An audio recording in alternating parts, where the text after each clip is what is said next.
"Your name's not on the deed, Mia, because you don't deserve it." That's what Mom said, right there in the yard, surrounded by dust and silence, in the place I called home for 23 years. Rachel stood by the fence, still smiling for Instagram, while Ethan, my own brother, tossed the deed onto the porch like it was just another chore done. I looked down and saw the truth printed in bold. My name was gone, but what shattered me wasn't her betrayal. It was Dad's letter in my hand, and Ethan's voice behind me, cold and final. "He never meant for you to have it anyway.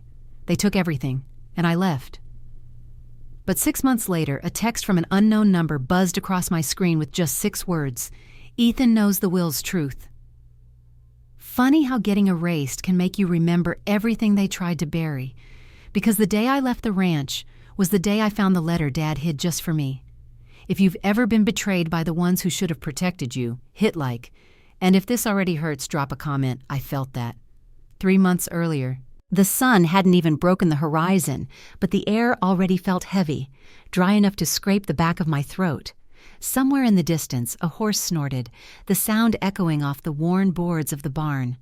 I stood just outside its open doors, one hand resting on the splintered frame, the other clutching the letter I'd found wedged behind an old tack box. It smelled faintly of leather and dust, the scent of this ranch, of my entire life.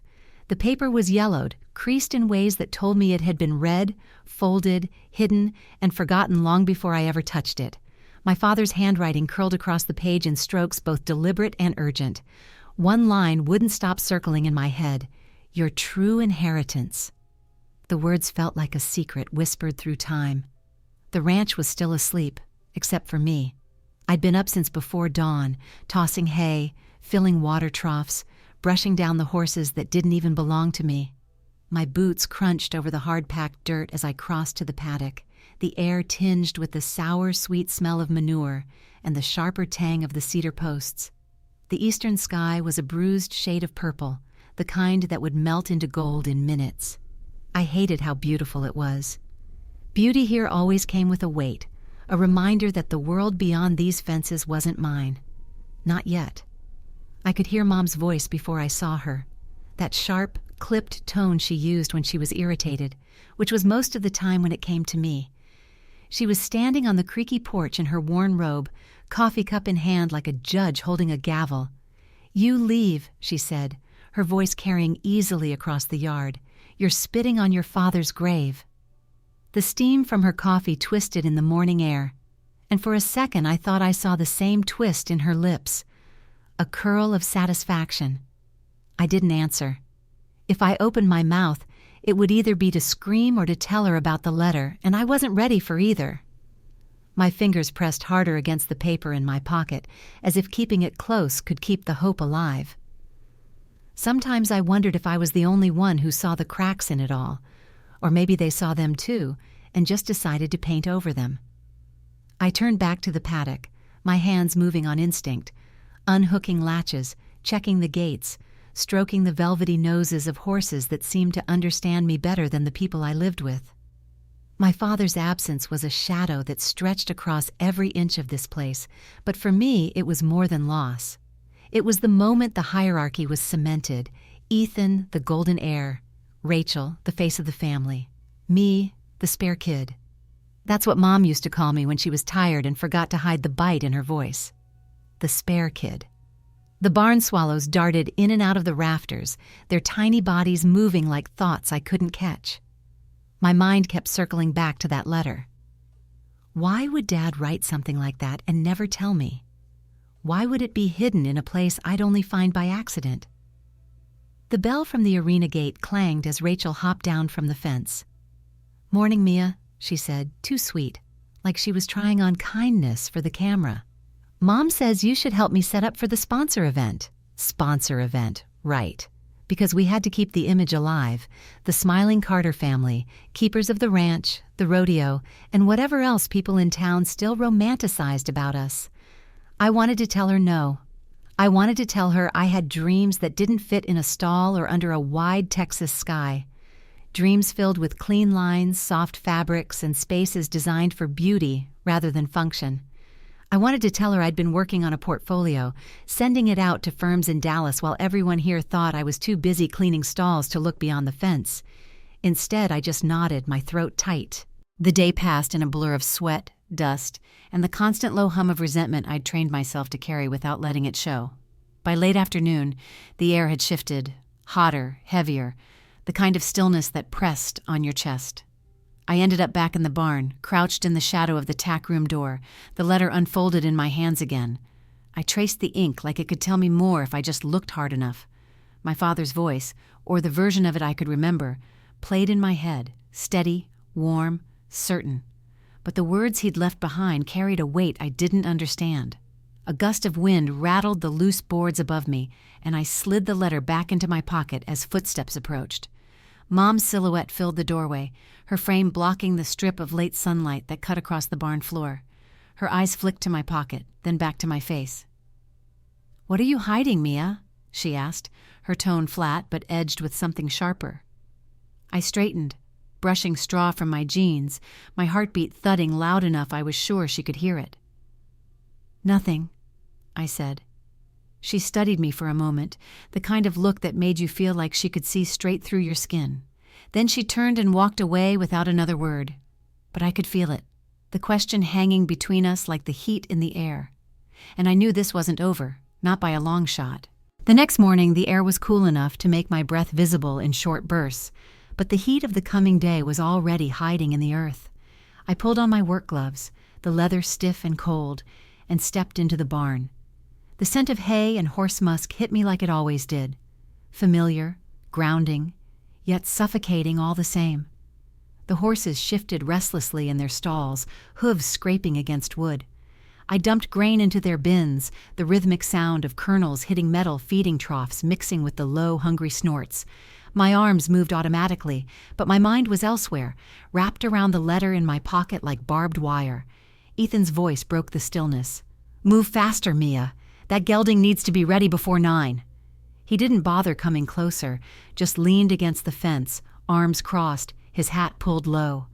The angle of his jaw, the way his eyes skimmed over me without really seeing me, made my shoulders stiffen. I didn't answer. Words with him were always wasted breath. From the far end of the arena, Rachel's laugh carried over the crunch of gravel. Bright, calculated. She was perched on a hay bale with her phone angled upward, catching the morning light that spilled across her face like a halo. The screen reflected tiny flashes, her fingers tapping quickly. "You should smile more, Mia," she called, not looking up. "Might make you easier to be around." I swallowed hard, forcing my eyes back to the stall latch in my hand. I could feel the heat creeping into my face. By mid-morning, I was in the barn office sorting feed invoices when I heard Mom's voice from behind the closed door. It was low, tight, the tone she used when she wanted to control the conversation without raising her voice. "Yes, I understand, but it's the only way to save the ranch." I froze. The words didn't match the picture they'd always painted for me, that the ranch was solid, that we were the backbone of the town. My fingers went still over the stack of papers. "No, they don't need to know that," she continued, "especially her." The "her" rang in my ears. I stepped back, careful not to let the floorboards creak, my heart thudding so loud it drowned out the rest of the call. When the phone clicked back into its cradle, I stayed in the hallway until I heard her footsteps fade toward the kitchen. Then I slipped into the office. The air inside was warmer, stale with the smell of coffee gone cold and paper that had sat too long in the sun. Her desk was cluttered with receipts, rodeo flyers, and envelopes. Nothing obvious. Nothing that explained selling land or why I shouldn't know. The letter in my pocket felt heavier than it had yesterday. Dad's words about shared ownership weren't just sentimental. They meant something tangible, something she clearly didn't want me to find out. I pushed away from the desk, my pulse still racing. Back in the yard, the afternoon sun had turned the dust into a shimmering haze. Rachel stood by the fence, scrolling through her phone with one hand and adjusting her hair with the other. "Mom says you should help set up for tonight's training," she said without looking up. I brushed past her toward the tack room. Her voice followed me. "You know, if you just put in more effort, you might actually be useful around here." My grip tightened around the doorknob. I didn't turn. I just stepped inside and let the heavy door swing shut between us. Later, after the stalls were clean and the arena raked, I went to my room in the far wing of the house. The air smelled faintly of cedar from the old dresser. I sat on the edge of my bed, the spring squeaking under my weight, and pulled out the sketchbook I kept hidden under the mattress. The pages were filled with designs, clean lines, open spaces, warm textures that breathed life into a room. I flipped to the back where I'd tucked the packet I'd mailed a week ago, my portfolio to a design firm in Dallas. My handwriting on that return address looked almost foreign, like it belonged to someone braver than me. I thought about that phone call, about selling land, and she doesn't need to know. About the way Mom's eyes had flicked to my pocket yesterday like she could sense the letter, even without seeing it. Part of me wanted to confront her right now, to shove the letter across the kitchen table and demand answers. But another part, the bigger part, knew better. Mom never gave straight answers when she felt cornered. She built fences out of words and made you believe you were the one who didn't belong on the other side. As evening fell, the ranch took on a different quiet. The cicadas hummed in the trees and the air cooled just enough to make the porch boards feel less hot under bare feet. I stood there for a long time, the fading sun painting everything in gold, watching Ethan lead a horse back into the barn. He didn't look my way. I thought about Dad again, about the way he used to take me down to the far pasture at dusk, pointing out constellations like they were old friends. I'd believed him when he said this ranch would always be home, but home wasn't supposed to feel like a place you were chained to. Rachel's voice floated from somewhere near the kitchen window, low and conspiratorial. I caught only fragments. Not telling her what Mom said. Before the sound of laughter covered the rest, the knot in my chest pulled tighter. When I finally went inside, Mom was at the stove, her back to me, stirring something in a heavy cast-iron pot. She didn't look up. "Dinner's in 10, she said. The normalcy of it was almost enough to make me doubt what I'd overheard earlier. Almost. At the table, the conversation was all about upcoming events, the rodeo schedule, sponsor dinners, Rachel's latest follower count. No one asked about my day. No one ever did. When I excused myself and stepped out into the night, the sky was thick with stars, the air heavy with the scent of hay and earth. I walked to the old rodeo gate and rested my hands on the cool metal. It groaned softly under my grip.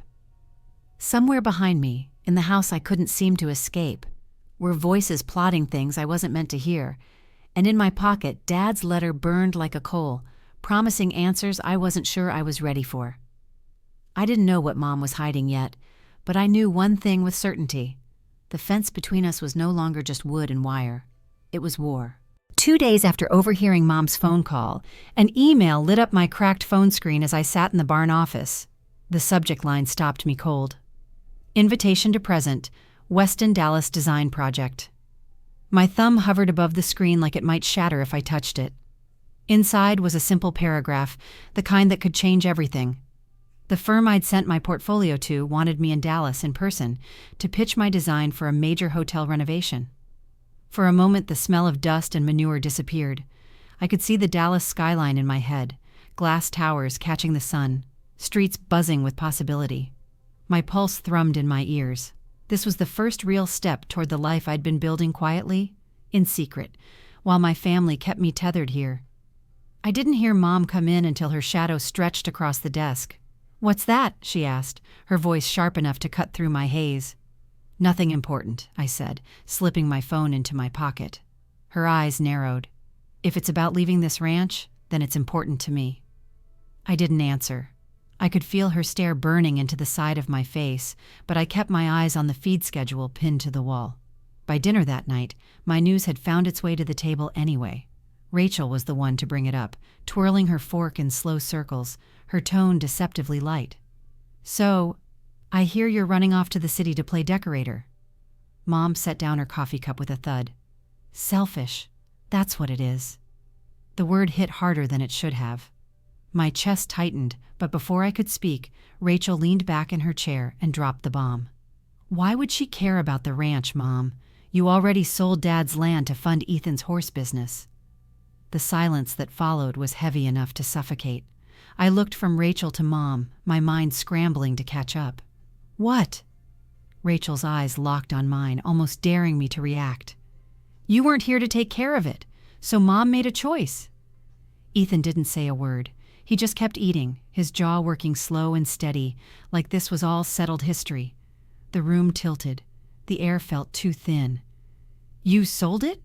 My voice cracked, the words barely making it out. Mom didn't flinch. "For the family's sake, your father would have understood." My hands curled into fists under the table. The letter in my pocket felt like it was burning a hole straight through my jeans. "Your true inheritance." My father hadn't left me nothing. They'd taken it. I stood so fast my chair screeched against the tile. "For the family's sake? Or for Ethan's sake?" Ethan finally looked up, his expression flat. "You wouldn't have done anything with it." That was it. That was the crack that broke the dam inside me. I didn't remember walking to Mom's office, but I remembered the feel of the cool brass knob in my palm, the door giving way, the smell of stale coffee and old paper hitting me again. The desk drawers were locked. Of course they were. I rifled through the piles on top instead, receipts, envelopes, legal folders. The land deeds were in a thick manila envelope shoved between two stacks of old rodeo programs. My name was printed on one of them, in bold black type. The paper trembled in my hands. My name erased without my consent. Outside, I could hear the low murmur of voices in the kitchen, the scrape of chairs. I shoved the deeds into my bag and slipped out the back door. The bus station in town smelled faintly of fried food and cheap coffee. A ceiling fan whirred lazily overhead, moving the warm air just enough to keep it from turning stagnant. I sat on the hard plastic bench, my bag on my lap, one hand pressed over the folded deeds. Every so often my thumb brushed over the corner of Dad's letter. The words I'd memorized replayed in my mind, his voice overlaid with the truth I now knew. The bus rolled in under the sickly yellow glow of the streetlights, its brakes hissing like it was exhaling for both of us. I climbed aboard, the seat fabric scratchy under my fingertips, the hum of the engine filling the space where my family's voices had been moments before. As the ranch slipped away behind me, swallowed by the darkness of the Texas night, my chest ached with something that was part grief, part fury. I didn't know exactly what I'd find in Dallas, but I knew one thing. Whatever they thought they'd taken from me, I wasn't done fighting for it. The bus bumped along the highway, the lights of passing trucks streaking across the window. I pulled Dad's letter from my bag and held it under the faint reading light above my seat. Your true inheritance. It wasn't just land. It was the right to claim my place in the story they'd tried to write me out of. I closed my eyes, the rumble of the road beneath me steady and unyielding, like a promise I'd made to myself. I will come back, and when I do, I won't be empty-handed. Dallas looked different from a bus window than it did in my daydreams. The glass towers rose like they were holding their breath, the streets thrumming with a pulse I could almost feel in my ribs. Stepping off the bus, the air wrapped around me, warm but sharp, the smell of exhaust and roasted coffee beans battling for dominance. I checked into a cheap motel on the edge of downtown. The carpet smelled faintly of bleach, the air conditioner rattled with each breath it took. I dropped my bag on the bed, its springs groaning under the weight, and pulled out my portfolio. My hands ran over the smooth leather cover, lingering on the creases where I'd held it too tightly on the ride here. The pitch was at 9. The conference room was all glass and chrome, sunlight cutting through the floor-to-ceiling windows in bright, surgical lines. My designs were spread out in front of me, the colors popping against the sterile white table. The panel of executives sat across from me, their suits sharp, their expressions neutral. I spoke with a steadiness I didn't feel, tracing the lines of each sketch with my fingertip, explaining textures, light flow, the interplay of open space and warmth. I didn't just talk about furniture. I talked about how a room could make you feel grounded, welcome, seen. When I finished, the silence stretched just long enough for my stomach to twist. Then the woman in the center smiled. We'd like to move forward, contract to follow this week. Her words felt like a key turning in a lock inside me. I stepped out into the sunlit street, the roar of the city hitting me all at once. This wasn't just a job, it was a clean break. Proof that I was more than what they said I was back home. But the moment didn't last. My phone buzzed in my bag. Ethan. "Mom's sick," he said, no preamble. "Get home now." His voice was flat, no warmth, no acknowledgement of where I was or what I'd just done. It was as if my life outside the ranch didn't exist. "She's in the hospital?" I asked. "No, she's not well. Just get back." The line went dead before I could answer. I stood there on the sidewalk, the noise of traffic rising around me, my chest tightening. They'd never been good at asking, only demanding. Back in my motel room, I sat on the edge of the bed, my phone still in my hand, when a new message lit up the screen. "Unknown number. Check the will. Your mom lied." The words landed like a stone in my gut. My fingers tightened around the phone until my knuckles ached. I reached for Dad's letter, unfolding it slowly like it might fall apart in my hands.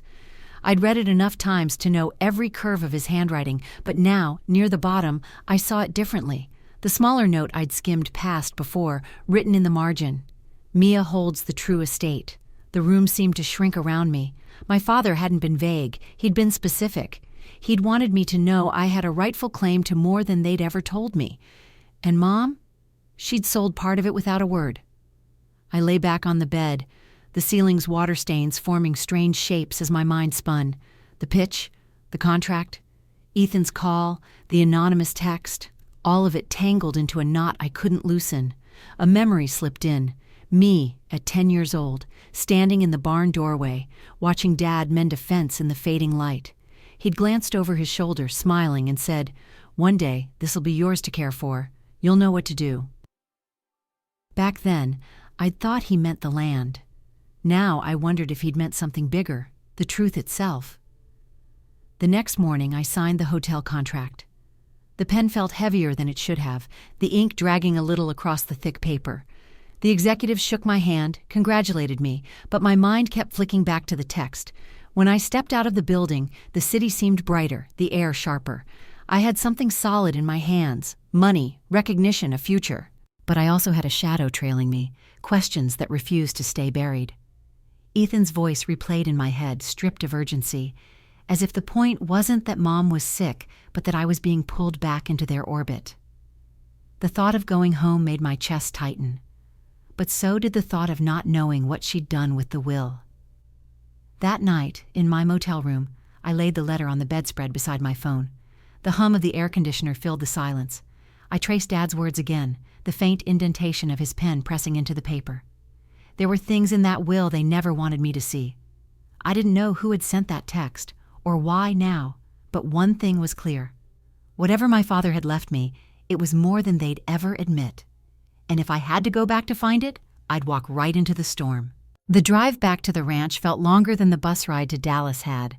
The road unspooled in front of me in endless ribbons of cracked asphalt, the horizon a flat, merciless line. Each mile closer, the knot in my chest pulled tighter. The house came into view just as the sun was starting to sink, casting long shadows across the paddocks. The porch light was already on, a dim yellow glow against the weathered boards. I cut the engine and sat for a moment, listening to the cicadas buzz in the heat. My palms were slick on the steering wheel. Inside, the air was thick, carrying the faint smell of bleach and the sharper tang of whatever stew Mom had left simmering on the stove. She was at the kitchen table, a pile of unopened mail beside her, her hands folded neatly like she'd been waiting. "We need to talk," I said, my voice steadier than I expected. Her eyes lifted, calm but unreadable. "About what?" "The will, the land, and the part you didn't think I'd find out about." A pause, then a slow sigh. "I gave your share to Ethan, for the family's sake." The words were too casual, like she was explaining where the salt was kept. I took a step closer. "For the family's sake? You mean for him?" Rachel's footsteps sounded on the tile behind me, her voice tight. "You're ruining our legacy, Mia. Can't you see that?" I turned to face her. "Our legacy? Or yours?" Ethan appeared in the doorway, leaning against the frame, his arms crossed. His gaze was cool, detached, the same look he'd given me when Rachel first told me about the sale. The silence stretched, pressing down on me like the Texas heat. They've written me out, I thought, the realization hitting like a physical blow. Not just the will, not just the land. My place in this family had been erased piece by piece, and now there was nothing left they couldn't twist into their version of "for the family." My hands were shaking, but I didn't want them to see it. I glanced toward the faded photographs on the wall. Dad's smile frozen in time, his arms slung around all three of us. The image made my throat tighten. "You've made your choice," I said finally, my voice low. "Now I'm making mine." Mom's eyes narrowed. "Don't be dramatic, Mia. You wouldn't understand what it takes to keep this place going." "Try me," I snapped. Her mouth pressed into a thin line, but she didn't speak. I turned and walked toward my room. Every step felt heavier than the last. The floorboards creaked under my boots, the same way they had when I was a kid sneaking into the kitchen for water in the middle of the night. Back then, the creak meant safety, a house alive with people who were supposed to love me. Now it sounded like a warning. In my room, I pulled my suitcase from under the bed and started filling it with clothes. My hands moved fast, more from adrenaline than urgency, the zipper teeth clicking in quick bursts. I tucked Dad's letter into the side pocket, the paper soft from all the times I'd unfolded it. From the doorway, Rachel's voice floated in. "You're just going to walk away? That's your solution?" I didn't look at her. "You've already decided I don't belong here." Her footsteps retreated without another word. When I stepped outside, the night had settled in fully, the moonlight silvering the edges of the ranch. I walked toward the fence, my suitcase bumping against my leg with each step. The air smelled of dust and dry grass, the sounds of the horses shifting in their stalls, carrying across the quiet. I stopped at the fence line and gripped the top rail. The wood was rough beneath my fingers, splinters pressing into my skin. I thought about the years I'd spent here. The blistering summers, the long nights at the rodeo, the constant fight for scraps of approval that never came. I thought about how Dad had once stood beside me here, pointing out the constellations, how small my hand had felt in his, how certain I'd been that this place would always mean home. That certainty was gone now. Behind me, the house stood dark except for the porch light. I could feel their absence already, like they'd closed the door on me long before I'd reached for my suitcase. I stepped away from the fence, the gravel crunching under my boots, and walked toward the road.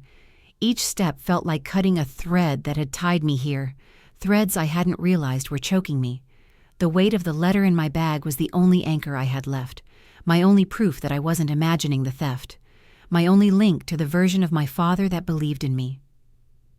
The road stretched ahead, empty except for the low hum of distant traffic.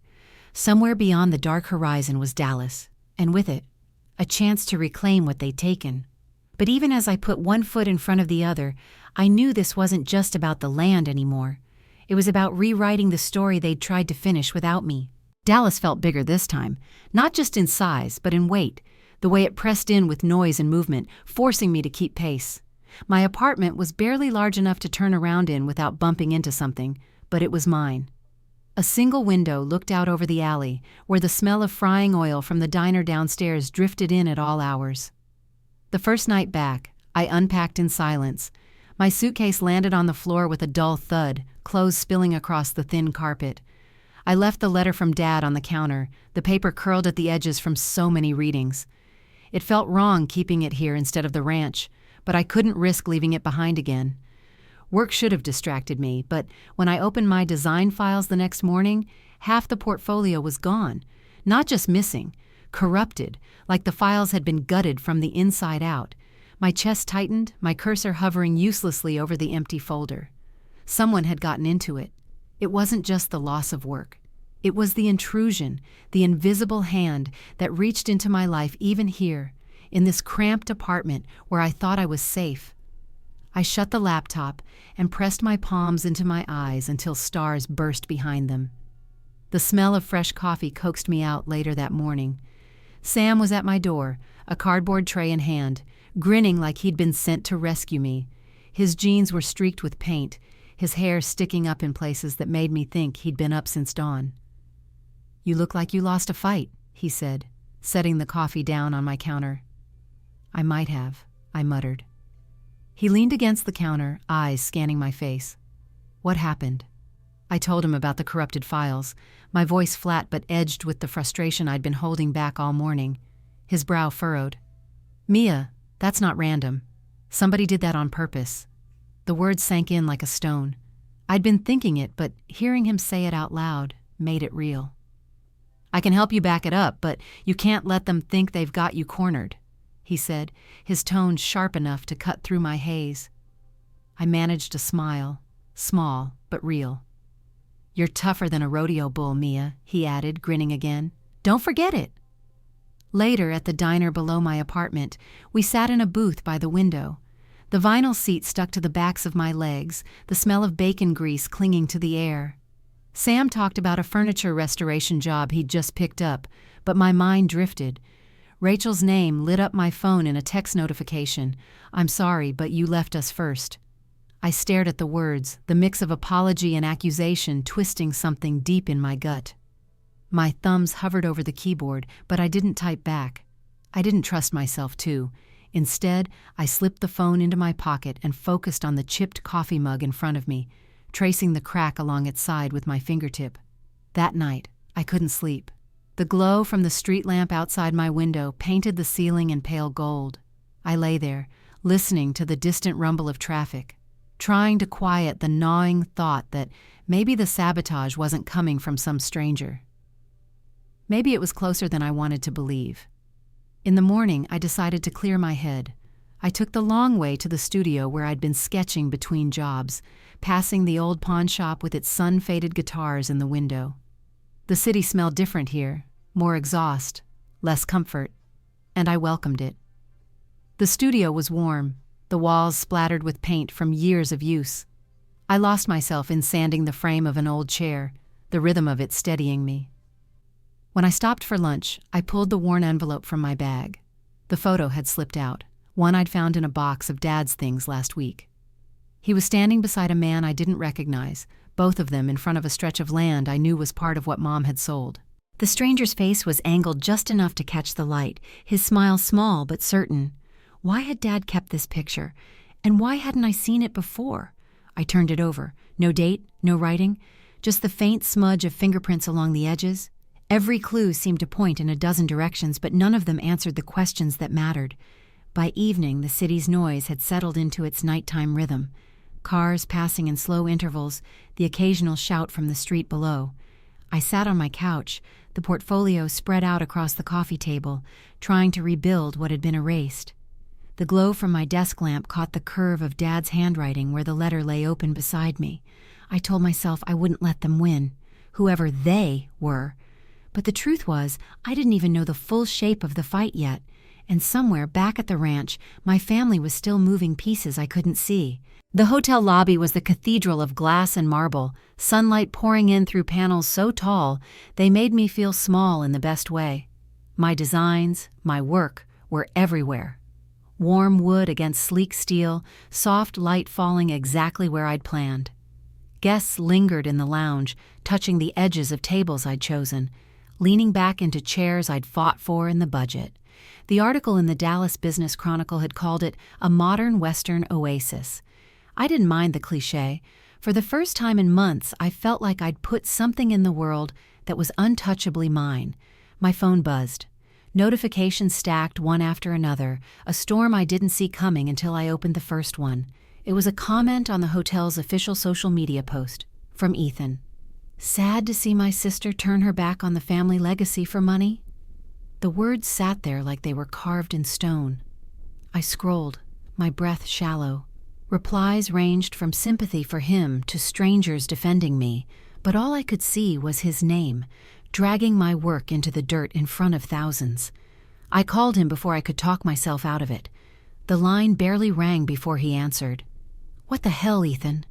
My voice came out tight, shaking more from fury than fear. You did it to yourself, he said. His tone was so casual it made my stomach turn.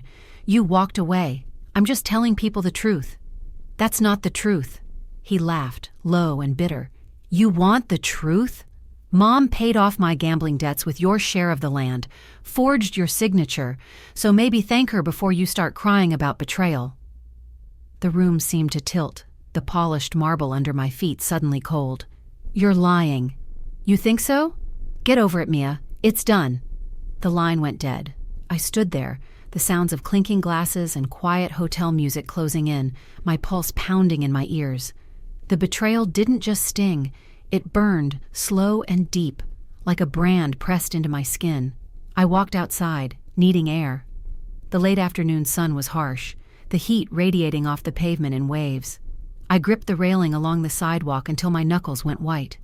They hadn't just stolen from me, they'd used me as a resource to clean up his mess, and then buried it under a lie. Back in my apartment that night, I sat on the floor, the letter from Dad open in my lap.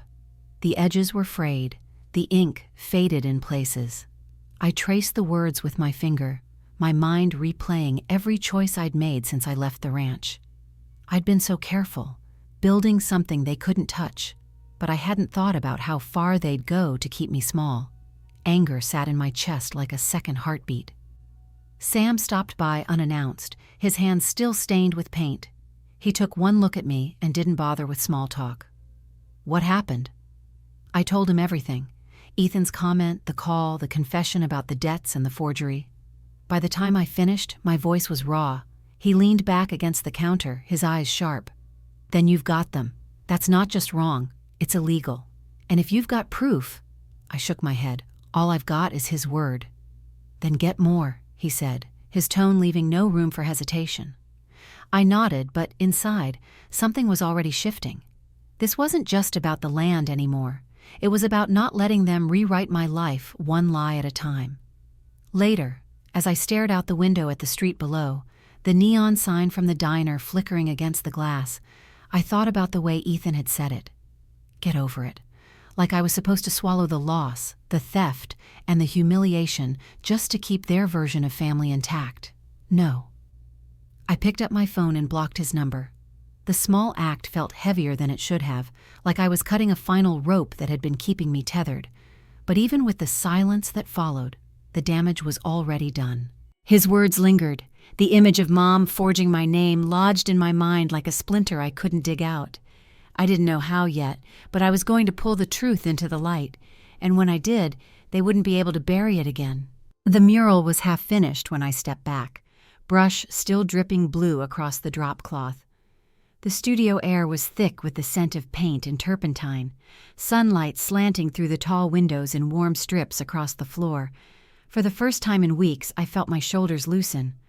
The wall in front of me was alive, bright swaths of color spilling out like the freedom I'd been chasing since I left the ranch.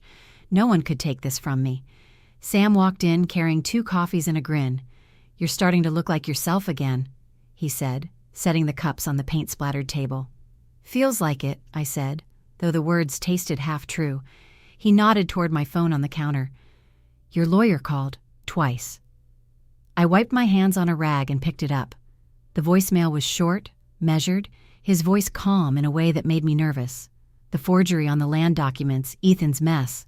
It was enough for a case, enough to drag the truth into a courtroom where they couldn't twist it. When I met him that afternoon in his office, sleek wood panels, the faint hum of the air conditioner, he leaned back in his chair and tapped a pen against a manila folder. "That signature isn't yours. We can prove it. It's your ticket to reclaim the land." My hands tightened around the armrest. "Let's do it." The decision felt like stepping into the arena at full gallop, the roar of the crowd in my ears, except the crowd was my family, and they were already sharpening knives. Back in my apartment, I stared at the paperwork, the pen hovering over the line where my name would make it official. I thought about the porch light back home, the smell of dust and cedar, the way Mom's voice could slice me down to size without raising an octave. Then I thought about Ethan's voice on the phone, laughing like my pain was a joke. I signed. The next week blurred into court prep and mural work, my days split between 2 versions of myself, one fighting to create, the other fighting to reclaim. Sam kept showing up, fixing the broken hinge on my kitchen cabinet, leaving takeout on the counter when I forgot to eat. One night, as I rinsed paint from my hands, my phone buzzed again. Unknown number. Ethan knows the will's truth. I froze, water running cold over my skin. The message was clean, no punctuation, like the sender didn't want their hand recognized. I read it again and again. If Ethan knew more than he'd admitted, then the forgery wasn't the end of it. There was still a piece I hadn't uncovered, something my father had meant for me to see. That night, I barely slept. My mind kept circling back to the letter, the way Dad had written Mia holds the true estate like it was meant to be a key. What if the land was only part of what he'd left me? By morning, I was back in the studio trying to work through the noise in my head.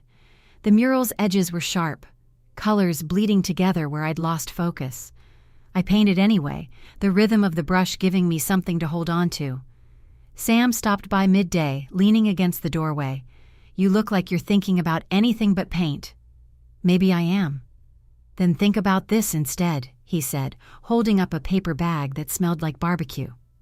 We ate on the floor, the hum of the old space heater filling the pauses between bites. For a moment, it was almost easy to forget the fight waiting just beyond the studio walls, but when the phone rang again, my lawyer this time, the room snapped back into focus. He wanted to move fast. Filing now meant forcing Ethan and Mom to answer in court before they could build another wall of excuses. I agreed. My voice didn't even shake. That night, I stood in front of the mural, the deep blues and golds glowing under the work lights. It was a vision of wide skies and open gates, everything I'd been denied, everything I was still reaching for. I told myself the lawsuit was just the beginning. But the text still burned in the back of my mind, a shadow over even my brightest colors. Ethan knows the will's truth, and if he did, what else had they buried? The call came just after sunrise, when the light through my blinds was still soft and gold. Rachel's voice cracked before she even said my name. "It's Mom," she whispered. "She had a stroke." I sat up so fast my legs tangled in the sheets. "Where is she?" She's not at the ranch. She's in some motel off the interstate. The ranch got foreclosed, Mia. It's gone." The words didn't register all at once. Ranch, foreclosed, motel. My mind kept snagging on each one like they were barbed wire. "I think you should come," Rachel added, quieter now. "Please." Against my better judgment, I went. The motel smelled like cigarette smoke and damp carpet. The flickering vacancy sign out front cast a sickly red glow on the cracked asphalt. I found them in the lobby. Rachel, slouched in a vinyl chair, eyes puffy. Mom, hunched over a styrofoam cup of coffee, her face pale but her expression as sharp as ever. Rachel's eyes darted toward me, then back to the floor. "I asked her to meet here," she said, "so we could talk. All of us." I stayed standing. "Talk about what?" Rachel swallowed hard. "About the land, and I helped her hide the sale. I thought you'd ruin everything if you knew." It felt like the air got thinner, my pulse louder in my ears. "You what?" "I thought I was protecting the legacy," she said, her voice breaking. "But I see now," Mom cut in, her tone cold enough to chill the room. "Don't apologize, Rachel. She left us. She's selfish, always has been." I turned to her. "Selfish? You stole from me, lied to me, sold the last piece of Dad's work and pretended it was for the family." Her jaw tightened. "I did what needed to be done." The carpet's worn pattern seemed to tilt under my feet. Every part of me wanted to yell, to shake the truth out of them, but I knew it wouldn't change anything. I looked at Rachel, whose eyes were glassy with something that might have been regret. "You could have told me," I said quietly. "I'm telling you now," she whispered. It wasn't enough. Mom pushed her coffee away, the styrofoam squeaking against the table. "So, what now? You gonna play hero and save me?" The bitterness in her voice was almost laughable.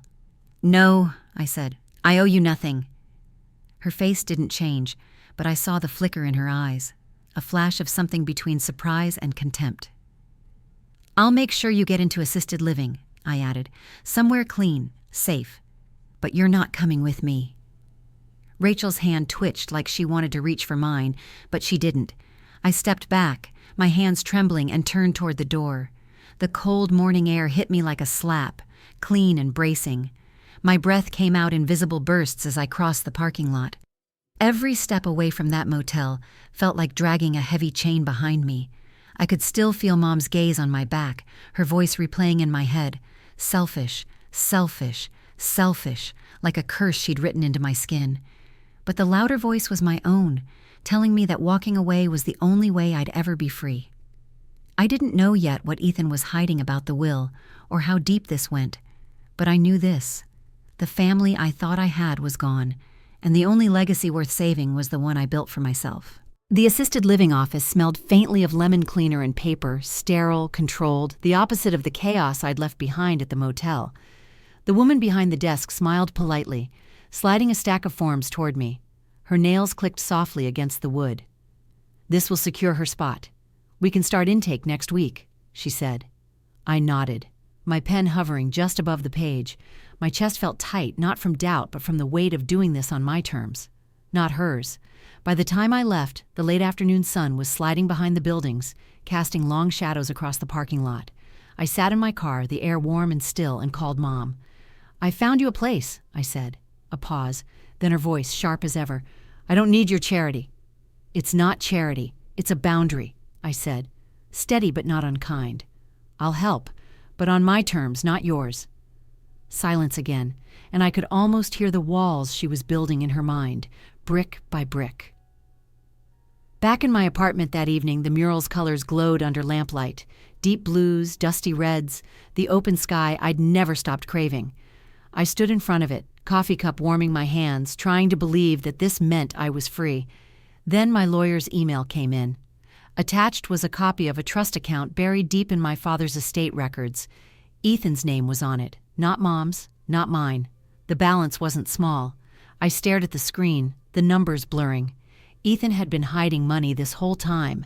Through the debts, the land sale, the foreclosure, he'd had a safety net I didn't know about.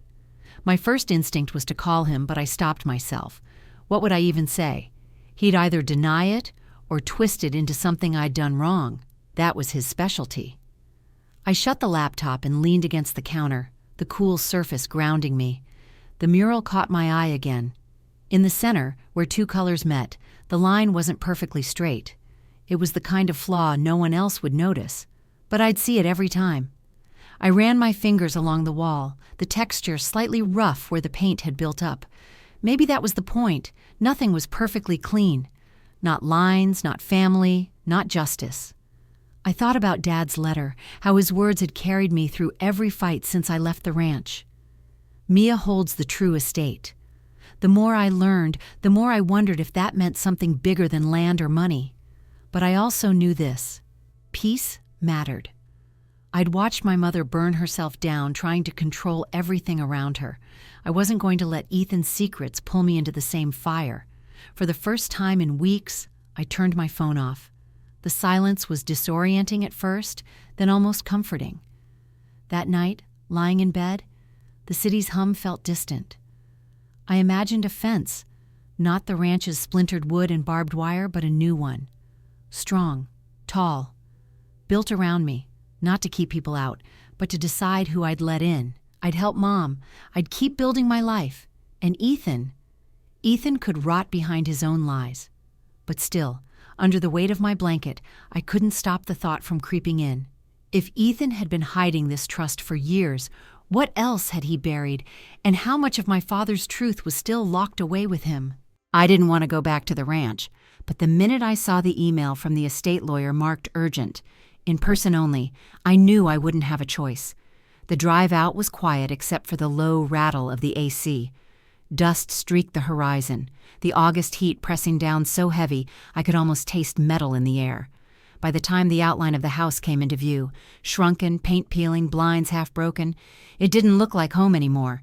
It looked like a carcass someone had picked clean.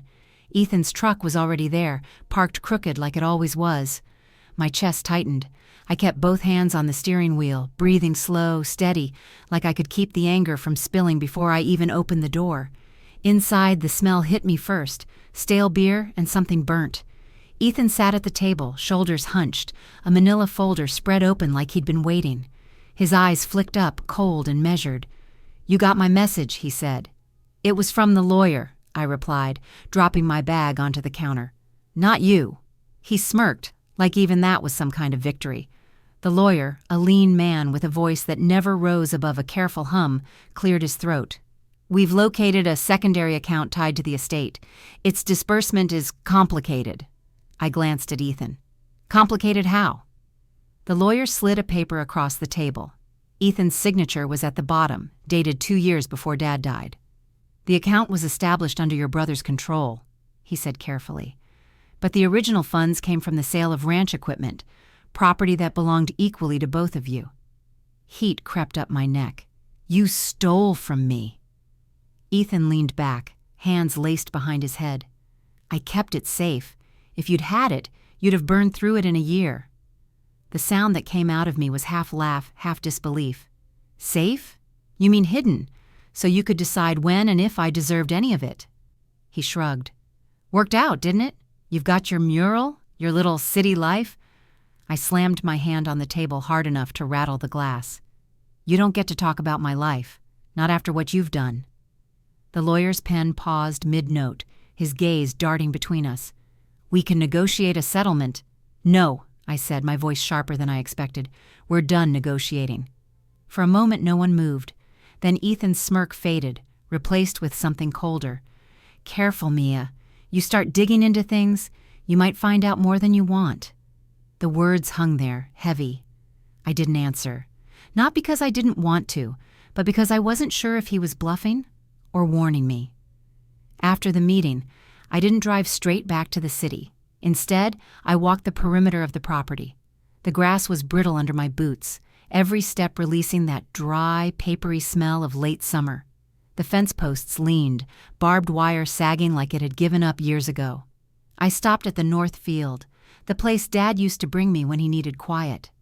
The wind was picking up, warm and restless, carrying the faint scent of mesquite. I tried to picture him here, but the image felt fragile, like it would blow away if I held it too long. That night, I stayed in a motel off the highway, the kind where the hum of the ice machine seeps into your sleep. I laid out the papers from the lawyer on the bedspread, tracing the numbers, the dates, the signatures.